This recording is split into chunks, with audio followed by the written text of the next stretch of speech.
a song just hits me.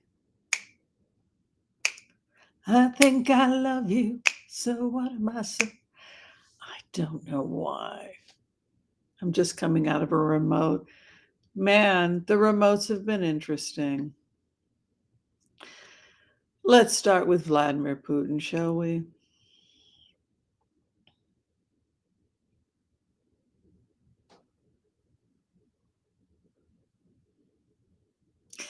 So I told you that when I put myself in the position of Putin, I'm in Moscow and I'm looking this way to the west and this way to the east. And when you are practicing heart centered remote viewing, which is a specific type of remote viewing, where we want you to look at things from the perspective objectively of the other. So you can learn a lot about your enemy. You can learn a lot about somebody who you may have conflict with to really try and put yourself in their shoes. Put yourself really in their shoes. And some could argue detectives learn HCRV. They learn how to profile, put themselves in the shoes of the killer. Psychiatrists will learn HCRV empathy in order to relate with the killer, for example, when they're doing a profile. Sometimes they will hire a professional empath to go in and be the killer, going in and reenacting something.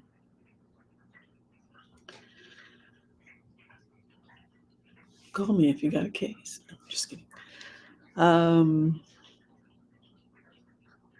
so when I was Putin, the West was closed, but the East was open. And so, therefore, I had to strengthen my contacts and my allies and my recommitment to those people who do support me. And so, I believe Putin went to North Korea, and then I believe he'll be there. And then Kim Jong Un, some version of him.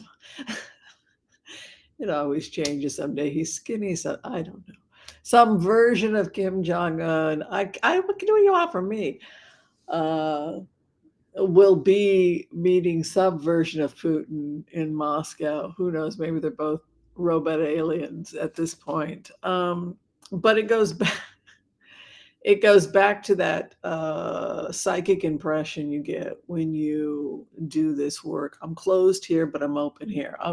Because also when you put yourself in the shoes if any of us are in that situation, you're going to run to your allies for help, right? So that is exactly what he's doing. He's feeling this encroachment, and he's going to have to accept the fact that he's losing money.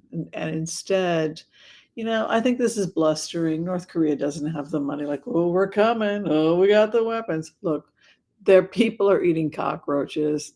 I mean, we shouldn't laugh. We should. It's not funny. It's horrible.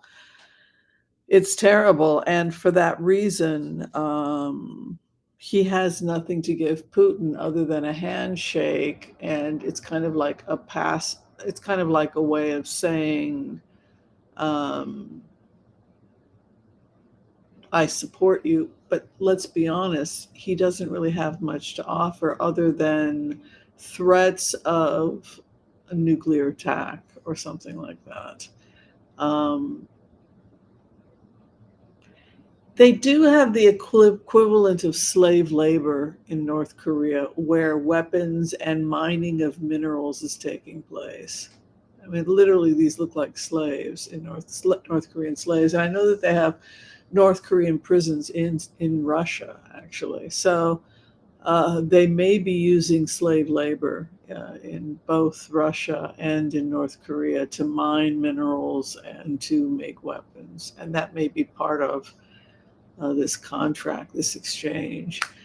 God, it's horrible. You think about the fact that slavery really did not end in that part of the world. It didn't end in Mongolia.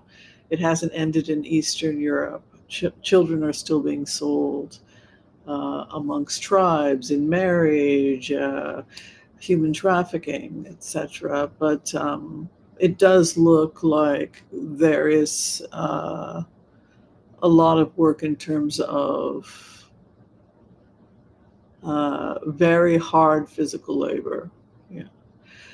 In terms of switching gears now to the United States,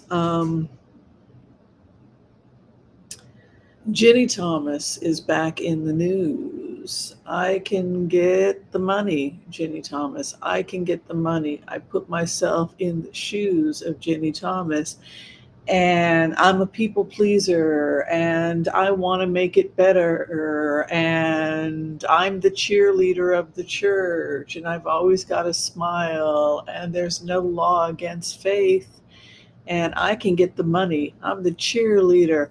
I'm the patriot. Liberty U. So now she's getting linked to another rich person, Leo Leon, is that his name? Something like that. Who is linked with the far right and is also being linked to far right activism to get conservatives on the bench, but he's also been linked to the churches. And it goes back to the remotes that we had talked about with Ginni Thomas.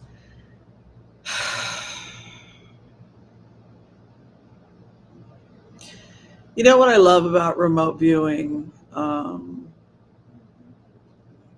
and the gift of teaching it and sharing it with people is just the beauty of seeing how it unfolds and how we can, the universe gifts us this information. We go into documents, we find things, and then we give people a heads up, usually a week, a month, sometimes in the case of, we knew she'd gotten the money for the buses, right, from before, because she said that she could get the money. So we knew she had access to dark money. So then we were asked to go in and find documents by you people, you naughty minxes. So we linked it back to conservative groups, Heritage, etc., which she had worked with, Liberty University, etc. And so they were funneling donations. A large percentage of the money is coming from the churches. And this is part of the greater investigation that is about to hit with Ginni Thomas. And yeah. So Politico broke that today, and it goes into exposing that investigation with her and with the dark money and going back to the churches and these conservative groups. It'll be interesting to hear what all of you have to say about that. I thought I had one more remote view. I can't remember what it is. Yes, people wanted to know about possible charges with Lindsey Graham. No, because he cooperated fully with the questions, and he agreed to be available on standby for if they needed him to ask any more questions. There's an open investigation, like I said, by the feds. But because he was openly cooperating, nobody, and his legal team doesn't feel, because he's been completely open with both the feds and with the state, and because they don't think he was involved with the coup, he genuinely was in the dark. Now, when I say in the dark, not entirely, because there were conversations about them doing something crazy. I don't think people understood the extent, but maybe they did. So when he said, "Count me out," that's probably true to some extent. It's really hard. It's hard to get a conviction of him. It's not like he was hanging out with Proud Boys. However, in the case of Jim Jordan, he could be charged with obstruction. He could be facing obstruction charges, both in the state of Georgia, but also the DOJ, if he continues. And Fani Willis has already warned him to be careful. And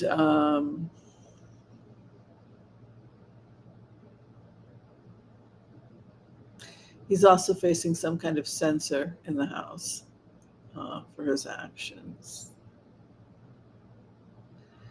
Looks like George Santos is leaving. That's good news. I guess he's going to be pleading guilty. More about that's coming out.